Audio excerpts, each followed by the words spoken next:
عن أبي ذر رضي الله عنه قال আবু যার রাদিয়াল্লাহু আনহু বিশিষ্ট সাহাবী তিনি বলেন যে কুলতু আমি বললাম ইয়া রাসূলুল্লাহ সাল্লাল্লাহু আলাইহি ওয়াসাল্লাম হে আল্লাহর নবী সাল্লাল্লাহু আলাইহি ওয়াসাল্লাম আওসিনি আমাকে কিছু ওসিয়ত করুন আমাকে কিছু ওসিয়ত করুন নসিহত না ওসিয়ত যেটা অক্ষরে অক্ষরে পালন করা হয় এর নাম হচ্ছে ওসিয়ত قال নবী করিম সাল্লাল্লাহু আলাইহি ওয়াসাল্লাম বললেন ওসিকা বিতাকওয়াল্লাহ হে আবু যার আমি তোমাকে ওসিয়ত করছি আল্লাহকে ভয় করার ফাইন্নাহু আসয়ানু লিআমরিকা কুল্লি কারণ আল্লাহকে ভয় করাই হচ্ছে এমন বিষয় যা তোমার প্রত্যেকটা কাজকে সুন্দর করে দেবে চাও কুলতু আবু যার রাদিয়াল্লাহু আনহু বলছেন আমি বললাম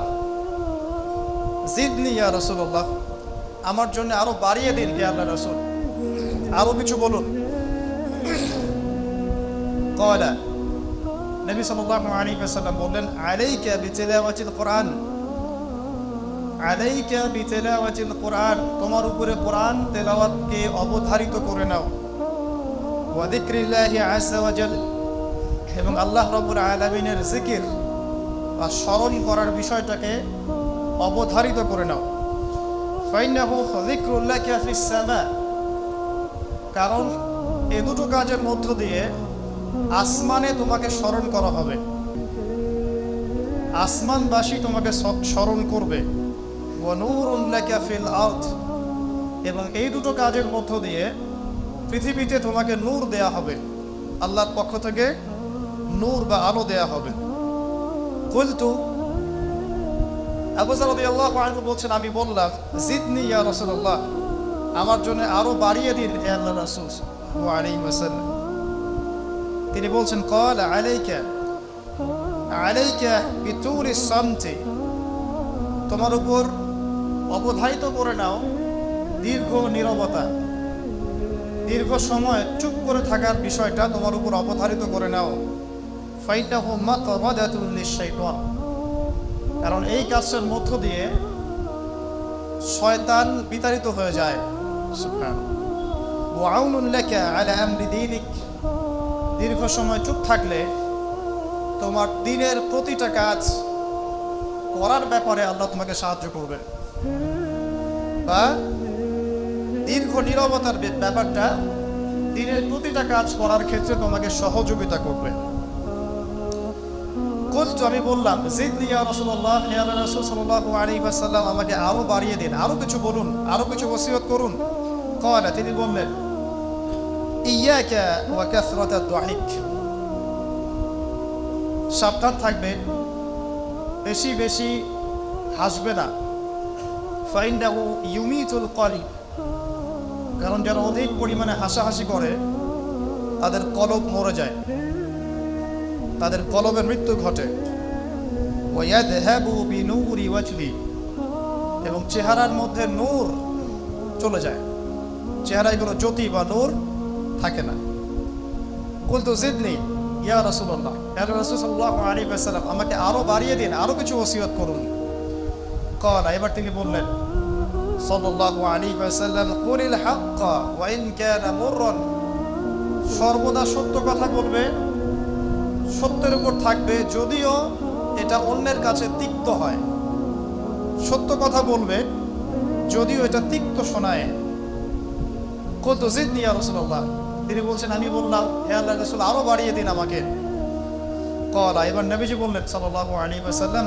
লা তাখাফ ফিল্লাহি লাকমাতা লাইম আল্লাহর পথে কাজ করার ব্যাপারে বা আল্লাহর পথে চলার ক্ষেত্রে আল্লাহর দ্বীন পালনের ক্ষেত্রে নিন্দুকের নিন্দার পরোয়া করবে না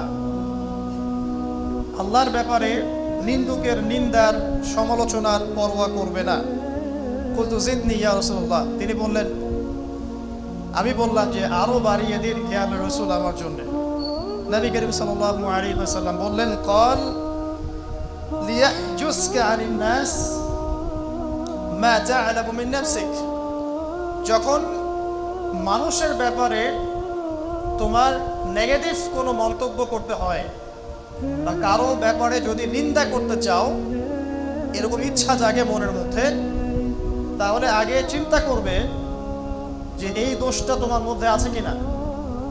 অর্থাৎ নিজের নফসের খেয়ালটা তুমি আগে বেশি নেবে অন্যের নিন্দা করার আগে। রাওয়াহুল বাইহাকি, হাদিসটা এসেছে বাইহাকি শরীফের মধ্যে ফি শুআবুল ঈমান, এবং মিশকাতুল মাসাবিহের মধ্যে এসেছে হাদিসটা 414 এবং 415 পৃষ্ঠায়। অত্যন্ত চমৎকার একটা হাদিস। আজকে আমরা ইনশাআল্লাহ আযজা ওয়া জাল এই হাদিসটার উপরে সামান্য কিছু কথা বলে আমাদের আলোচনা শেষ করব ইনশাআল্লাহ তাআলা। আবু যর রাদিয়াল্লাহু আনহু একজন বিশিষ্ট সাহাবী, আপনারা জানেন, যার ব্যাপারে নবী করিম সাল্লাল্লাহু আলাইহি ওয়াসাল্লাম বলেছিলেন, আবু যর, তুমি খুব নরম মানুষ, তাই কখনো দায়িত্ব চেয়ে নিও না, কারণ তোমার উপরে যদি 2 জন মানুষের দায়িত্ব দেয়া হয়, তোমাকে যেন ছুরিবিহীন জবাই করে দেয়া হয়। আবু যর রাদিয়াল্লাহু আনহু খুব আধ্যাত্মিক নরম মনের মানুষ ছিলেন।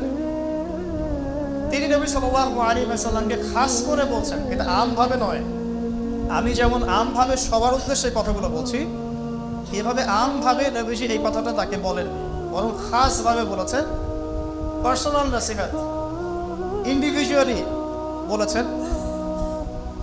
তিনি বলছেন, হে আল্লাহর রাসূল, আমাকে কিছু নসিহত করো, কিছু ওসিয়ত করো। ওসিয়ত কি জিনিস?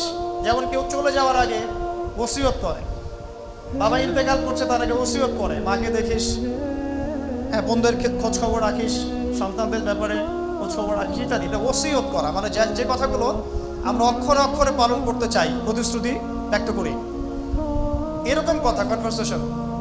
একটু চিন্তা করেন, নবী করিম সাল্লাল্লাহু আলাইহি ওয়াসাল্লাম যদি আপনাকে আমাকে খাস করে কোনো জায়গায় ডেকে নিয়ে কথাটা বলতেন, কেমন হতো?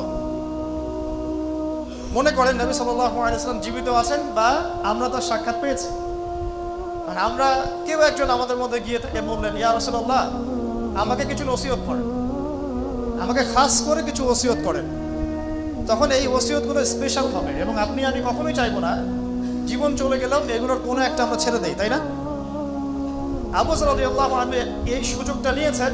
নবী সাল্লাল্লাহু আলাইহি ওয়াসাল্লাম বলছেন, প্রথম যে উসিকা বিতাকওয়াল্লাহ, আমি তোমাকে সর্বপ্রথম ওসিয়ত করছি তুমি আল্লাহকে ভয় করবে।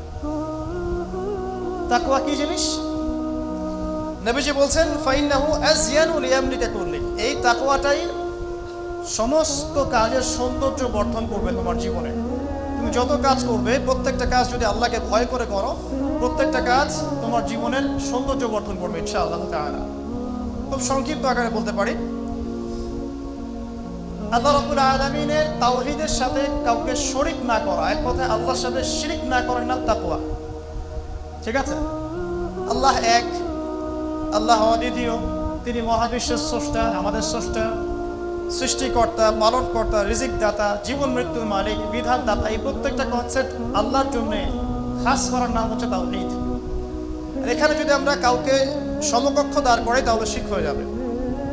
এই শিরকটা 3 ভাবে হয়ে থাকে। মানুষ চিন্তার ক্ষেত্রে শিরক করতে পারে। কেউ যদি মনে করে মহাবিশ্বের কোনো স্রষ্টা নাই, তাহলে শিরক করবে। কেউ যদি মনে করে স্রষ্টা আরও একজন আছে বা একাধিক আছে, তাহলে শিরক করবে। কেউ যদি মনে করে যে আল্লাহ ছাড়া কেউ ইবাদত পাওয়ার যোগ্য, আল্লাহ ছাড়া অন্য কাউকে সেজদা করা যায়, নাউযুবিল্লাহ, আল্লাহ ছাড়া কেউ প্রয়োজন পূরণ করতে পারে, কেউ সন্তান দিতে পারে, কেউ কল্যাণ করতে পারে, কেউ অকল্যাণ করতে পারে, ইত্যাদি, বা আল্লাহ ছাড়া কেউ বিধান দেওয়ার মালিক, এরকম কনসেপ্ট যার মনের মধ্যে আছে, এটা হচ্ছে আকীদাগত শিরক বা চিন্তাগত শিরক। আমি কি বোঝাতে পারছি? 2 নাম্বার, কাজের শিরক। যেমন কেউ যদি আল্লাহকে সিজদা না করে অন্য কাউকে সিজদা করে, কর্মগত শিরক করেছে। আল্লাহ পাকের হালালকে কেউ যদি হারাম করে নেয়, কর্মগত শিরক করেছে।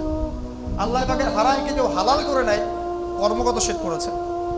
আল্লাহর কাছে দোয়া না করে মৃত মানুষের কাছে দোয়া করে, শিরক করেছে।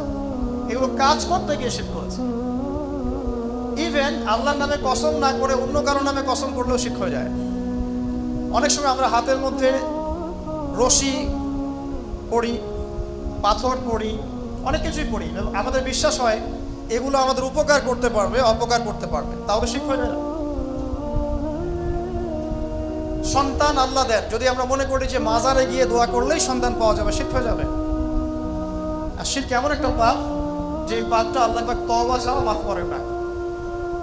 মৃত্যুর আগে যদি তওবা করে মানুষ, ইনশাআল্লাহ আল্লাহ পাক মাফ করে দিবেন। যদি তওবা না করে মারা যায়, সম্ভাবনা বেশি এই ব্যক্তি জাহান্নামে যাবে, নাউযুবিল্লাহ। কারণ প্রত্যেক 1999 জন মানুষ জাহান্নামে যাবে যাদের আমল নামায় শিরকের পাপ থাকবে। আল্লাহ পাক সূরা নিসার মধ্যে বলেছেন, ইন্নাল্লাহা লা ইয়াগফিরু আন ইউশরাকা বিহি ওয়া ইয়াগফিরু মা দুনা যালিকা লিমান ইয়াশা। আল্লাহ পাক শিরকের গুনাহ ব্যতীত যে কোনো গুনাহ যাকে ইচ্ছা মাফ করতে পারেন।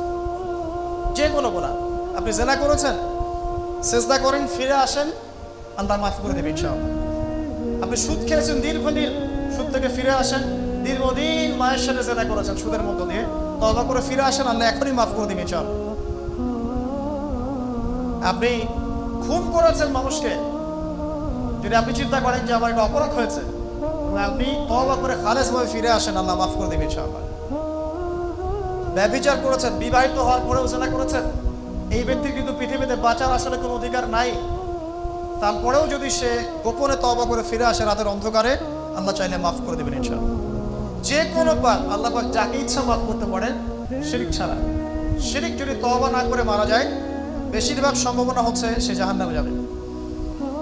আরেকটা ডেঞ্জারাস বিষয় হচ্ছে, শিরক করে মারা গেলে কবরে মান রব্বুক উত্তর দিতে পারবে না। যারা মান রব্বুকে উত্তর দিতে পারবে, নিঃসন্দেহে তারা কখনো শিরক করে নাই, আল্লাহ পাকের তাওহীদের উপরে ছিল। আমরা শিরকের অনেক কিছু বুঝেছি, আধুনিক একটা শিরক বুঝি না। আধুনিক শিরক এটা কেমন? আল্লাহ পাক যা নাজিল করেছেন, এখানে যে বিধানগুলো আছে, এগুলোকে যদি কেউ ডিনাই করে বা এগুলোকে পাশ ফিরিয়ে অন্য কোনো বিধানকে বেজার মনে করে, আল্লাহর বিধানে চাইতে বেজার মনে করে বা সমকক্ষ মনে করে, এটাও শিরক। এটাও শিরক। আল্লাহ পাক কিছু হালাল করেছেন, আমরা যদি মনে করি এটা হারাম, তাহলে শিরক। এটাও শিরক। সূরা তাওবার 31 নম্বর আয়াতটা পড়ে দেখবেন ইনশাআল্লাহ তাআলা।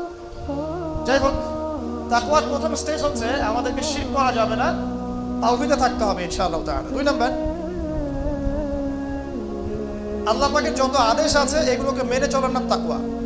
ফর এক্সাম্পল, সালাত, সাওম, সাদাকা, হজ, উমরা, যাকাত, সত্য কথা বলা, পিতামাতার খেদমত করা ইত্যাদি যতগুলো আদেশ কোরআন এবং সুন্নাহর মধ্যে আছে, এগুলোকে মেনে চলা তাকওয়ার পরিচয়। 3 নম্বর, আল্লাহ পাকের যত নিষেধ আছে, এই সমস্ত নিষেধগুলোকে বর্জন করার নামও তাকওয়া। শুধু আদেশ মানলাম, নিষেধ বর্জন করলাম না, এটা আসলে প্রকৃত তাকওয়ার পরিচয় নয়। আজকে আমরা মাশাআল্লাহ সবাই সালাত করেছি, কালকে সকালে যদি আবার সুদি লেনদেন করি, আমার মধ্যে তাকওয়া আসলে নাই। আমি ধর্মীয় জীবনে পাক্কা মুসল্লি হলেও অর্থনৈতিক জীবনে পাক্কা সুদখোর থেকে গেছি। এই অবস্থায় যদি তওবা না করে মারা যায়, মায়ের সাথে জেনার অপরাধ নিয়ে কিয়ামতের মাঠে উঠবে ইনশাআল্লাহ। এটা আমার কথা না, নবী সাল্লাল্লাহু আলাইহি ওয়াসাল্লাম বলেছেন, সহিহ বুখারীর হাদিস। যে কোনো আলেমকে জিজ্ঞাসা করবেন, যে কোনো মাদ্রাসায় যাবেন, যে কোনো প্রকাশনীর বুখারী শরীফ কেনেন না কেন, হাদিসটা পাবেন। যে ব্যক্তি 1 দিরহাম সুদ খেলো, সে যেন 36 বার জিনা করলো। আপনি যদি জানেন যে আপনার ক্লোজ কোনো ফ্রেন্ড বা আত্মীয় বা হুয়েভার হি ইজ, সে জিনা করে বেড়ায় বা মেয়েদের সাথে, একাধিক মেয়ের সাথে তার সম্পর্ক আছে, ইলিগাল রিলেশনশিপ, আপনি নিশ্চয়ই তার থেকে সম্মানের দৃষ্টিতে তাকাবেন। আর আখিরুজ জামান এমন একটা যুগ যেখানে সুদ থেকে বাঁচা সো ভেরি ডিফিকাল্ট। এখানে হাজারে খুব কম মানুষই সুদ থেকে বাঁচতে পারবে। যারা বেঁচে থাকবে তাদের গায়েও সুদের ছিটাফোঁটা এসে লাগবে, কারণ পুরো বিশ্বের ইকোনমিক সিস্টেমটাই সুদ ভিত্তিক।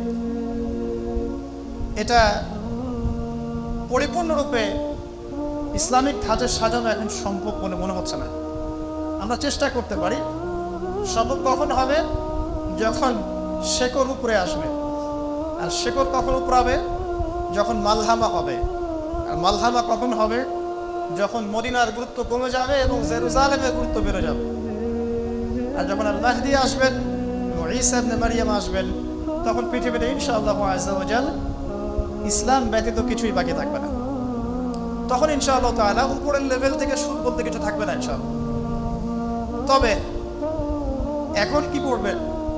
ফাত্তাকুল্লাহা মাসতাতা'তুম। এখন এতটুকু করবেন, ফাত্তাকুল্লাহা মাসতাতা'তুম, তোমরা সাধ্যমতো আল্লাহকে ভয় করো।